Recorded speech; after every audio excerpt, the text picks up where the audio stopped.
They told you desire was simple, that attraction was just chemistry, timing, luck, a blend of charm and circumstance. But what if it wasn't? What if desire didn't begin in the body but in the mind? What if the reason she can stop thinking about certain men has nothing to do with appearance, status, or wealth, and everything to do with philosophy?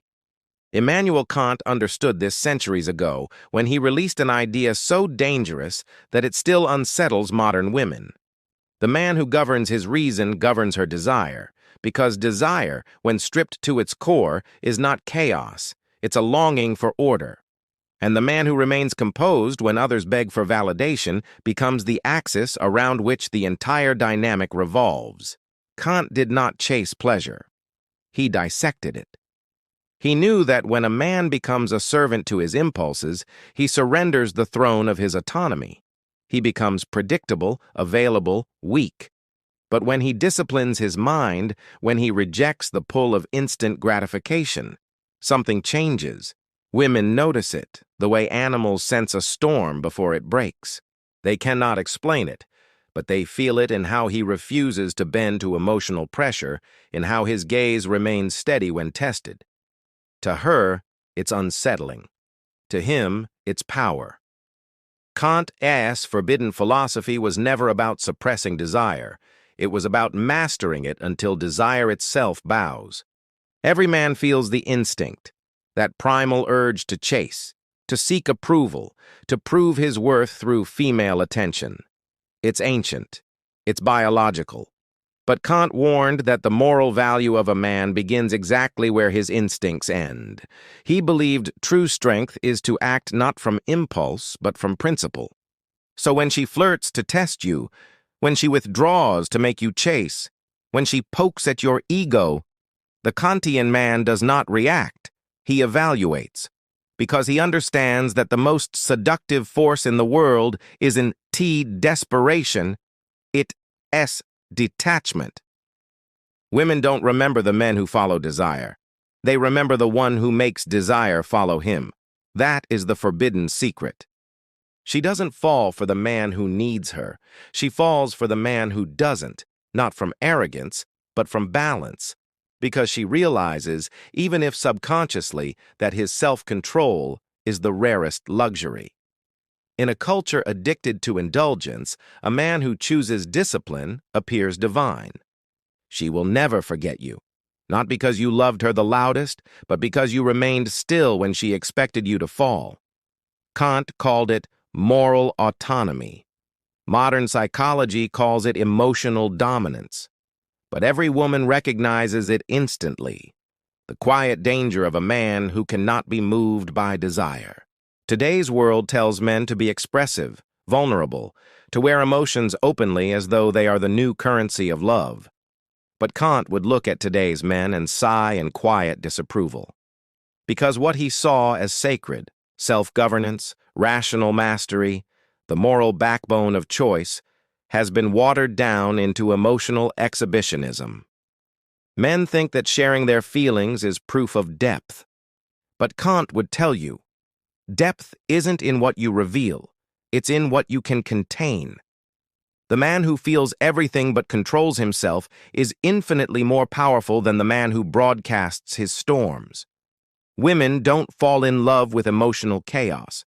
They fall in love with emotional clarity, the kind that anchors them when their own feelings spin out of control. Kant's forbidden philosophy of desire was never about rejecting emotion. It was about arranging it through reason. He believed reason is the architect of freedom, and desire is its restless tenant. Every man who has ever chased a woman knows the moment he becomes enslaved, checking his phone, studying her texts, overthinking every pause. That is not love. That is captivity. Kant would call it the collapse of moral hierarchy, when the body commands and the mind obeys. But when a man reverses that order, when the mind commands and the body follows, he becomes magnetic. His silence becomes seductive. His restraint becomes mysterious. His absence begins to haunt her long after he's gone. Why?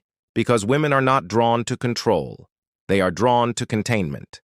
They crave the man who feels deeply, yet is never consumed by what he feels, the one who sees beauty, yet does not lose himself in it. Kant's ethics of restraint wasn't coldness, it was precision.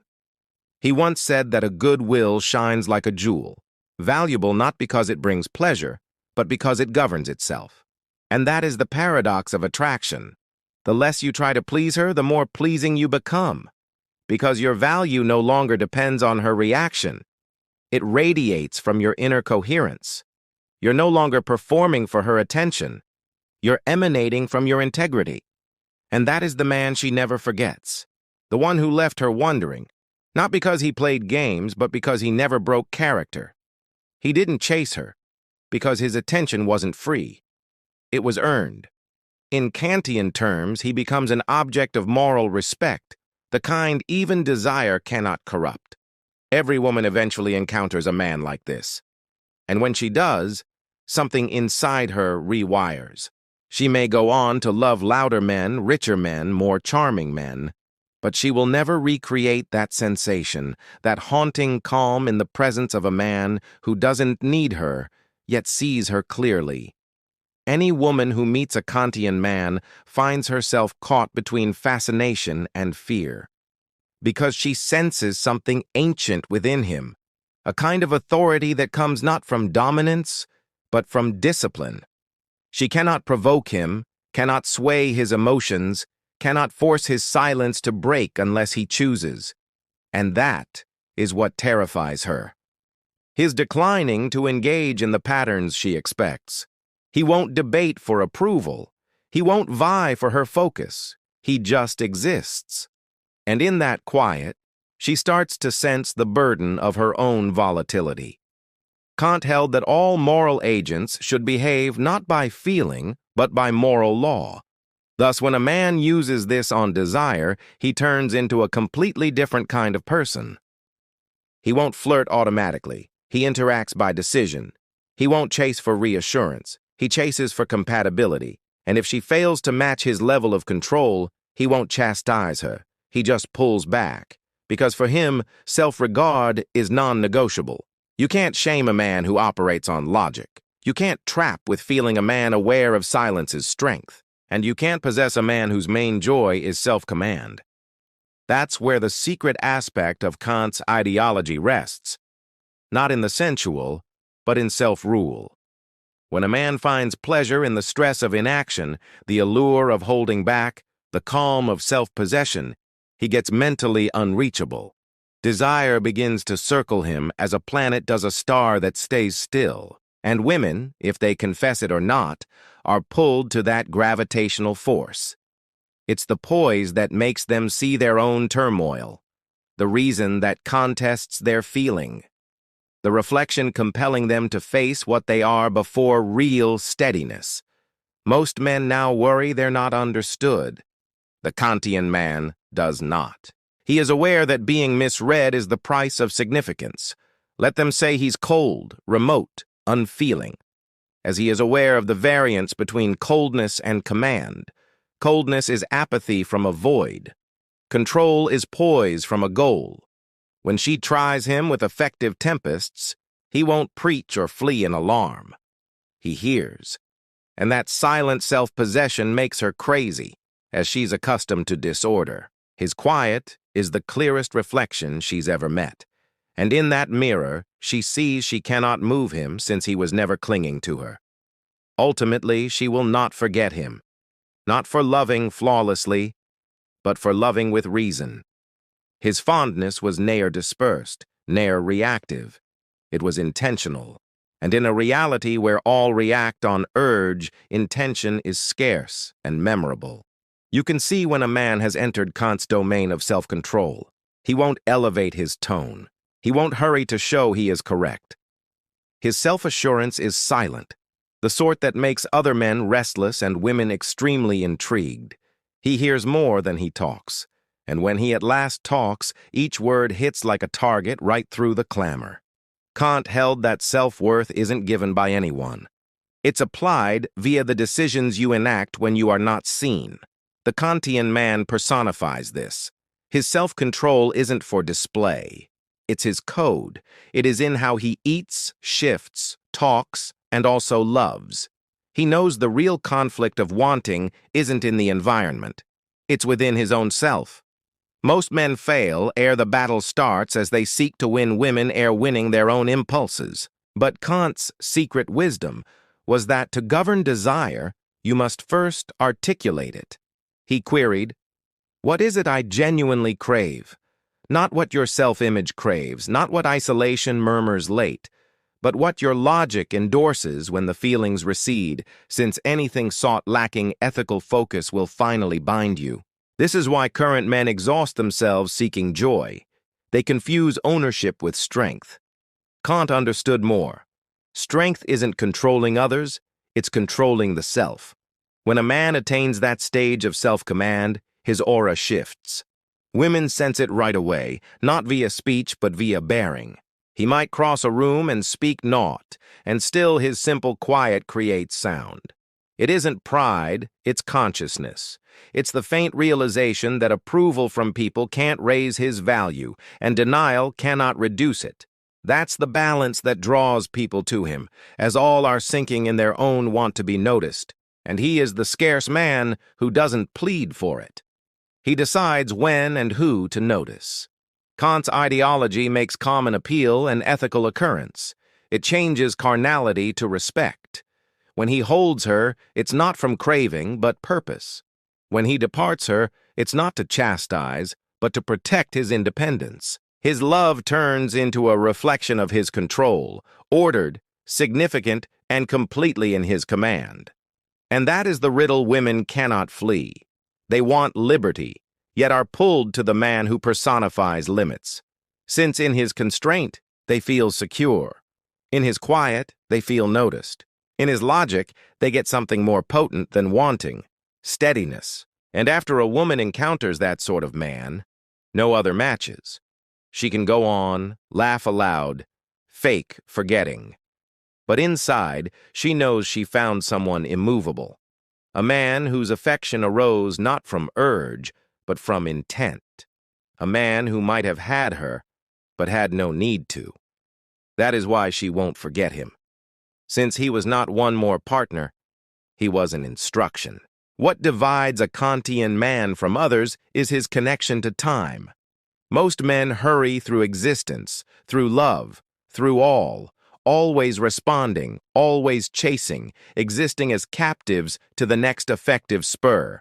But Kant's ideology instructs a man to go slower, intentionally, with purpose, with the beat of one who knows the world cannot shift him unless he permits it. He behaves from logic, not response. And that is the core of allure. Not haste, but conviction. The more volatile all others feel when near you. She will name you enigmatic, distant, tough to know. But enigma is not an act you put on. It's what appears when you lack any need to prove. Each look, each phrase, each quiet turn's intentional. Kant penned that logic must ever be the guide that rules volition. And when a man really exists by that, his energy shifts. He gets erratic in the most perilous fashion, since his conduct can't be ruled by feeling anymore. You can't shame him, praise him, or lure him to yield. And that makes people crazy, particularly women accustomed to effective influence. To her, his declining to join the feeling-based game seems like denial. But in fact, it's transcendence. He's revealing to her the single thing she's not witnessed. A man who won't gauge love by ownership, but by moral law. And that bewilders her, since her looks, appeal, and effective smarts do not set the conditions. For this moment, she's not in command, and still she feels more pulled than before. That is the silent riddle Kant found regarding desire. When a man ceases seeking to be wanted, he turns compelling. He stops acting masculine. He personifies it. His being isn't noisy. It's magnetic. When he goes, she senses the void like a quiet after a storm. She reruns the times in her head, seeking to decipher him, seeking to see faults in the plating, but none exist, since it was not a performance. It was wholeness. That's the sort of man who lingers. Not since he toyed with her, but since he never did. He never pleaded, never feigned, never faked feeling to obtain what he sought. He existed by his own code, and Kant would term that ethical flawlessness, when the man turns into the standard others use to gauge their own disorder. And here is the fact: she will not get past that. She may forget the tone of his voice, but not the sense of his stability. She'll see men who respond, men who worship, men who amuse, but none who guide themselves. Since once a woman finds a man whose power stems from logic, every other man seems like static. That's the bane of finding a Kantian man. He spoils her preference for common men for all time. There's a cause Immanuel Kant named self-command the supreme type of liberty. Since once you rule your urges, nothing outside can really rule you again. And that, beyond riches or looks, is what makes a man memorable. It isn't that women recall what you offered them. They recall what they could never seize from you. Your calm, your constraint, your immovable attention. That is the unseen strength of a man who has mastered his own self. He grows impervious to the schemes of people and attractive to all who meet him. The secret ideology of Kant isn't regarding refusing joy, it's regarding rising above it. It's regarding developing past the immature craving to be liked, wanted, or approved. Kant would state that ethics and wanting are not foes. They are intended to exist together under the command of logic. When your behaviors are ruled by moral law, your being turns sublime. You love not from a need, but from a choice. You step away not since you're frigid, but since you decline to forsake your criteria. That is the division marking men who are recalled from men who are substituted.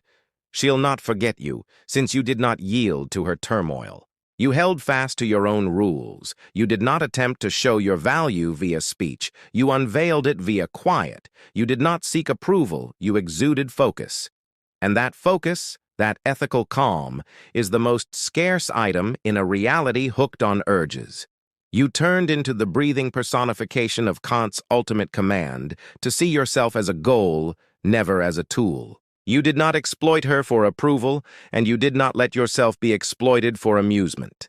That is the basis of male dignity: to want, yet never bow before wanting. Since the fact is this: when you cease pursuing joy, joy starts pursuing you. When you cease seeking notice, notice seeks you. And when you cease pleading for love, love starts to honor you. Kant's ideology isn't only a concept, it's a tool. In a reality sinking in allure, self-command is the modern charm. And each woman, regardless of her strength, will forever recall the man who might have succumbed to her looks, but opted to respect his calm instead. So be that man. Be the one who is led by logic, not response. Be the one who talks less, but signifies more. Be the one whose quiet slice is sharper than phrases. Since that's the man who revises the rules of wanting. That's the man who earns devotion without requesting it. That's the man she'll consider ages hence, when her reality grows still and her soul recalls how steadiness once felt. And if this content found you, if a part of you stirred while hearing, then it is your moment to ascend. Don't only endure current wanting, command it, develop past it, and recall, the man who rules himself rules all. If you got strength from this content, do not fail to like, share, and subscribe, and aid the channel via the link in the description. Since this campaign isn't regarding pursuing women, it's regarding turning into the sort of man women can't forget.